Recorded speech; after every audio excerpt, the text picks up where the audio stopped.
Cocoa kids டைம்ல குட்டி story கேட்கலாம் வாங்க செல்லம்ஸ். ரோஜா கற்றுக்கொண்ட பாடம். ஒரு பாலைவனத்தில் ஒரு அழகான ரோஜா செடி இருந்தது. அதன் அருகில் ஒரு முட்செடியும் வாழ்ந்து கொண்டிருந்தது. ரோஜா தன்னுடைய அழகில் மிகவும் அகந்தை கொண்டிருந்தது.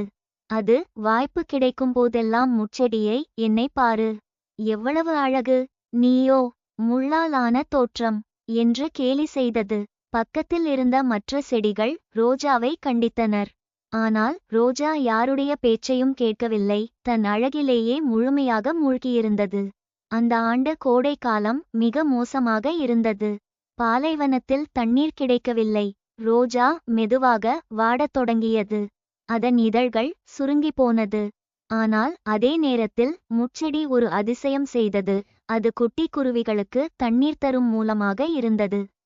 அது தன்னுடைய உட்பகுதியில் இருந்த நீரை பறவைகளுக்கு கொடுத்து உதவியது. இதை பார்த்த ரோஜா வெட்கமும் பயமும் அடைந்து தயக்கத்துடன் கேட்டது, முட்செடியே, எனக்கும் கொஞ்சம் தண்ணீர் தர முடியுமா?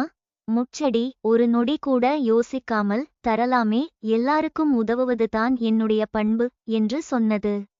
அது ரோஜாவுக்கு தண்ணீர் கொடுத்தது.